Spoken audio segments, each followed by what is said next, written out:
اهلا وسهلا بيكم. معاكم محمد عبله. النهارده هنتكلم على دور الكتاب في الهام المخترعين وتطوير قدراتهم. القصه انا كنت جاي اصلا بسجل فيديو من 3-4 ايام كده، فموضوع الكتاب ده كان بيراودني بقاله مده. عايز اقرا كتب، عايز اشوف برنامج كويس انزل منه كتب، عايز اقرا كتب في حاجات معينه. لكن سبحان الله انا جاي اقعد عشان اسجل الفيديو، بدا موضوع جات لي طب ما نبسط الموضوع، خلينا نشوف كتب PDF. فعلا لقيت مواقع كتير فيها كتب PDF كويس، وبدات انزل كتب، بدات انزل مواضيع كتير. عملت فولدر حطيت فيه التفاصيل اللي انا او النقط اللي انا عايز ادرسها او اقراها او اقرا عنها. يعني والله العظيم في حوالي ساعه مثلا جمعت شويه كتب ان شاء الله قويه جدا، مجانيه وموجوده، حاجه موجوده، مش حاجه ممكن نقول يعني صعب او كلها مدفوع، لا كل اللي انا جبته مجاني. فبعد كده قلت خلاص انا الفيديو اعمله، لان الموضوع شغل بالي يعني جامد لدرجه ان انا مشيت وعمال افكر وقعدت اكمل طبعا بحث في الموضوع.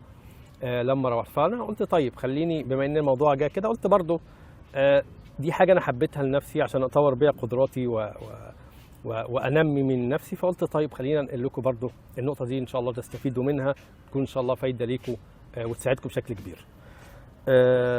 طبعا المخترع هي الفكره بيبقى عنده امكانيات ومهارات اوريدي هي موجوده كموهبه، لكن انت محتاج تسري الموهبه، يبقى عندك اسراء علمي كويس. طب هتجيبه منين؟ خلي بالك الفيديوهات اللي احنا بنشوفها لا تغني خالص عن الكتاب.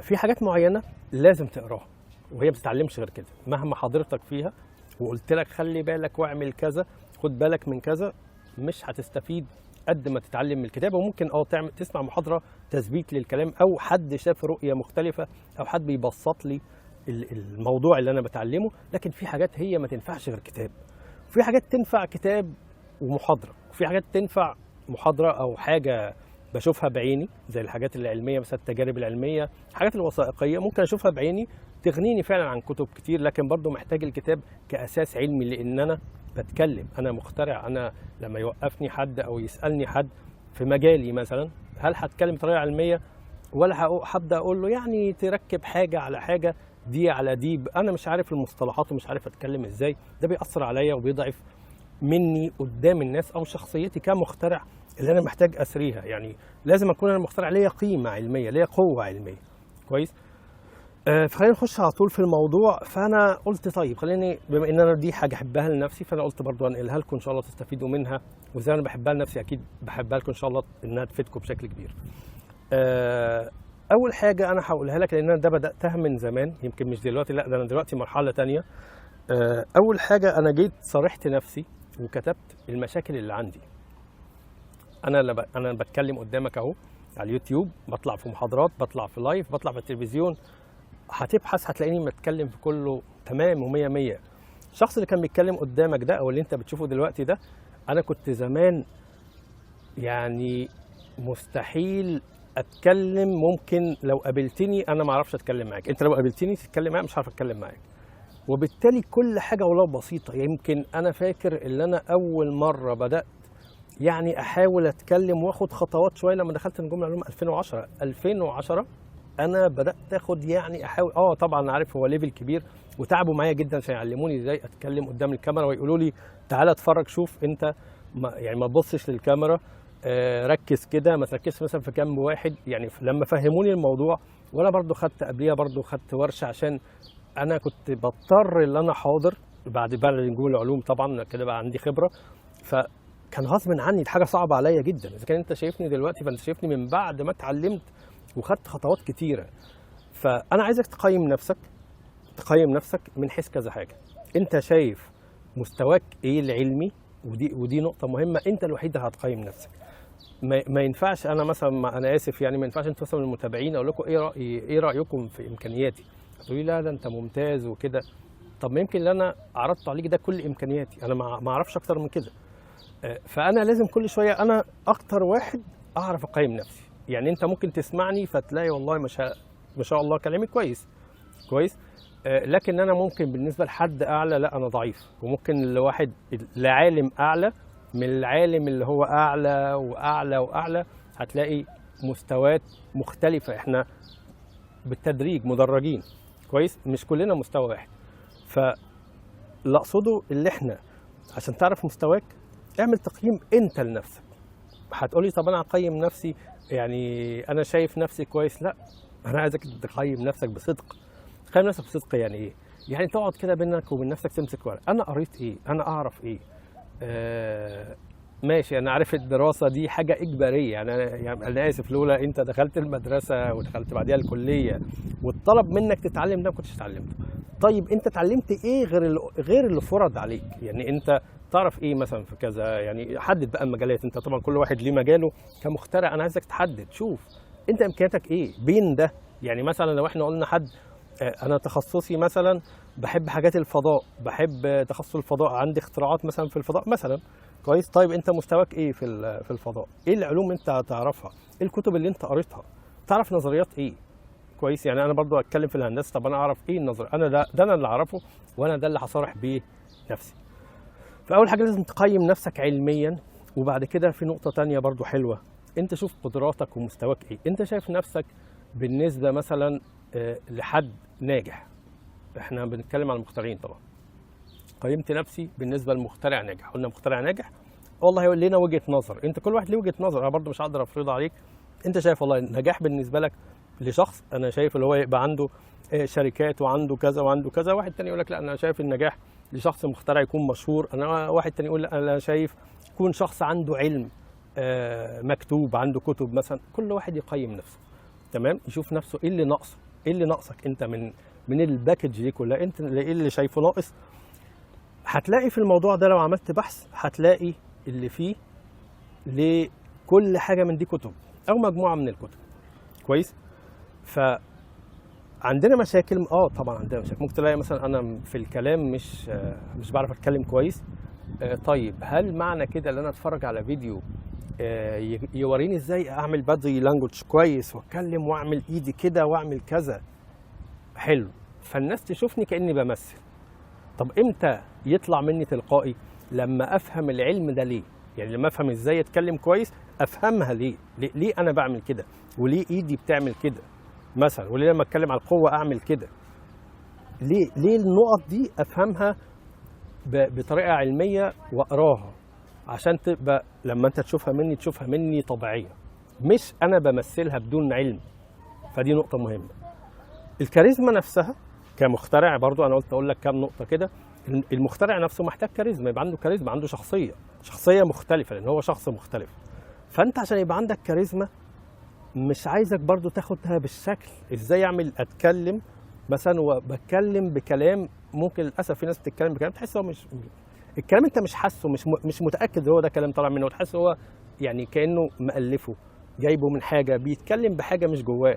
للاسف الشات جي بي تي وبرامج اللي هي الاي اي اللي هي خلت الناس ما شاء الله عماله تعمل يعني ايه، كل دقيقه يعمل مقاله عمال يشيرها علينا ناس كتير. للاسف انت كده بتضر نفسك، ان انت ضعفت امكانياتك. انت يعني بسبب اللي انت بتعمله ده امكانياتك بقت ضعيفه، انت مش قادر تكتب خلاص. انت عجزت نفسك، كانك كان عندك ايد شغاله ودلوقتي كتفتها، تستخدم شات جي بي تي هو اللي يكتب عنك مقالات وافكار وبتاع وكل حاجه تمام. طب ما انا بساله، بس بخليه يفتح معايا مواضيع، بس مش معنى ذلك هو يكتب لي كل حاجه يكتبها لي وانا اتكلم. يعني حتى انا المحاضرات اللي انا بعملها دي او الفيديوهات دي، انا مش بستعين بيه غير بسال عشان يفتح معايا مواضيع. بس مع ذلك والله كذا حاجه الاقيها ناقصه، كذا حاجه في كلام شات جي بي تي واي برنامج ذكاء صناعي ابص الاقي فيه كلام ناقص، في مواضيع ناقصه. في تجربه هكلمكم عليها في الفيديو الثاني، متحيز شات جي بي تي والبرامج كلها دي بتتحيز لناس معينه بجد. تخيل. فانا مش عايزك تكتف نفسك، مش عايزك تبقى ضعيف، انا عايزك تبقى انت مصدر القوه من عندك انت. خلينا نتكلم على نقطه بعد كده. اعمل قائمه لنفسك من الكتب المتنوعه، كويس. يعني لازم يبقى عندك علم بالدين. مشكله لما تبقى ناس ان شاء الله انت كبير وشخص مسؤول وشخص كويس، وعندك جهل بالدين في حاجات مهمه، كويس. تبقى مش عارف، يعني انت مثلا مسافر مش عارف تقصر، مش عارف تعمل ايه، كويس. دي حاجات مهمه. ممكن تروح تعمل عمره مش عارف تعمل ايه، ممكن حاجات كتيره يحصل لك مشكله، يحصل لحد مشكله، ممكن حد يسالك، كويس، فيبقى انت مش عارف، انت مش فاهم حاجه. طب ازاي انت؟ هل انت مسلم على الورق بس؟ فانت محتاج تعرف في الدين، محتاج تعرف في التاريخ، لازم تفهم التاريخ. وده برضو الفيديو اللي جاي هكلمكم. قريت شويه، انا ما كنتش بحب التاريخ، بكرهه بصراحه، بس بعد كده قريته عن حب، لان انا في حاجات عايز اتعلمها من تجارب سابقه. والانسان حياته بتتشابه بشكل كبير، لان هم نفس يعني الانسان انسان بعواطفه بحبه لحاجات معينه، كرهه لحاجات معينه، فتاريخ بيعيد نفسه في الغالب. فانا محتاج اعرف شويه حاجات عشان اعرف في المستقبل او الفتره اللي انا فيها دي اقدر اعمل ايه او اغير ايه. كويس. فمحتاج تتعلم التاريخ برضه عشان تفهم وتبقى عندك وعي. التخصصات طبعا اللي انت بتشتغل عليها دي محتاج تفهمها كويس، يعني ما تبقاش مثلا زي ما بقول متخصص في حاجه وما عندكش علم بيها، فبرضه هتحطها من ضمن القائمه. نقطه بعد كده، عايزك تعمل تدريج، ما تصعبش الامور على نفسك. انا ده اللي انا عملته بنفسي دلوقتي، يعني طبعا في حاجات عملتها زمان، بس انا بتكلم على اللي انا عملته دلوقتي. انا قريت زمان زي ما قلت لكم قبل كده كذا مره، كويس، قريت كتب، بس انا لقيت بعد كده صعب ان انا امسك يبقى معايا كتب كبيره ومعايا مثلا في الشنطه. لا، انا دلوقتي الكتب عندي على التاب، وممكن انقل كمان نسخه على الموبايل. انا في اي حته اقرب الحمد لله بخلص الكتاب، واللي خلصه احطه في فولدر، انا خلصت ده خلصت ده خلصت ده. كويس. والهدف مش انا اخلص عدد من الكتب، الهدف اللي انا افهم اللي انا بتعلمه. كمان انا محتاج منك نقطه كمان تعملها، حلل بوجهه نظرك، ومش مهم توريها للناس. ممكن واحد يقول لي انا هحلل غلط، حل الغلط. يعني المهم اللي انت تقرا الكتاب تطلع منه فكر ووجهه نظر. بعد كده كمان ممكن تقيم وجهات نظرك لعلماء او ناس حللوا المواضيع دي او الملخصات دي. انا عايزك انت تجرب تعمل كده عشان تتمرن بعد كده، تبدا تتعرض عليك مواضيع تقدر تلخصها بدماغك. خلاص ما بقتش محتاج ان انت تقعد تدون وتراجع قوي. انا زمان عملت كده والله، كنت امسك ورقه وقلم ودون كل نقطه. دلوقتي انا بقرا الكتاب ويمكن مش بكتب ملاحظات، ممكن اجي لما اخلص الكتاب خالص اروح جاي ماسك ورقه كاتب الملاحظات مره واحده. كويس. لكن انا في الاول كنت اقرا صفحه صفحه واكتب ملاحظاتي، صفحه صفحه واكتب ملاحظاتي. فدلوقتي الموضوع اختلف خلاص، الواحد دماغه بتتطور. بعد كده انا عايزك تعمل التجربه دي، وبعد كده تشوف نفسك في لقاء، في لايف، في اي حاجه، ناس ما شافتكش من فتره، وجرب اتكلم معاهم. اقعد في مكان كده وشوف نفسك، وقيم نفسك زمان كنت بتتكلم ازاي، وقيم نفسك بعد ما كنت بتقرا هتقيم نفسك ازاي. قراءه والمصطلحات نفسها، المصطلحات نفسها هتغير منك، هتخلي ادائك كويس، هتخلي المعرفه اللي انت بتقدمها تتصدق. يعني انا لما بكلمك على نظريه، ولا اكلمك زي بقول تركيبه تروس والترس القائم والعرضي والمسنن والكلام ده، ولا اقول لك انت هتلاقي بتاع كده مدور فيه شرط عليه بتاع تاني كده، انت كده مش هتفهم مني حاجه، هتحس ان انا كلامي ملوش قيمه. لكن لما انا اكلمك بالمصطلحات هتحس بقيمه اللي عندي. فمحتاج تتعلم، محتاج تقرا. نصيحه، ابتدي حط لنفسك كتب. انا مش عايز اقول كتب من النهايه، مش عايز اقول كتب، انا عايزك تقرا اللي انت بتحبه. شوف انت عايز ايه وشوف انت محتاج ايه. انا مش عايز افرض عليك اقول لك مثلا اقرا كتاب كذا واهتم بكتاب كذا، ابحث عن الموضوع وشوف اللي يريحك، ابتدي بيه. بعد كده ابدا انت عندك خلاص، انا ما بقتش محتاج اقول لك اقرا كتاب كذا واقرا كتاب كذا. انت عندك ذكاء صناعي ممكن تساله، ممكن عادي، ده سؤال ممكن نقول مباح يعني وما فيهوش اي مشاكل. قول له مثلا عايز اعرف تخصص كذا، ايه الكتب المتاحه، ايه التخصصات. ممكن تساله على اللينكات كمان لو كتب مجانيه. بس اللي اقصده الموضوع مش صعب، لكن ان شاء الله هيطور منك من قدراتك. بشكركم والسلام عليكم ورحمه الله وبركاته.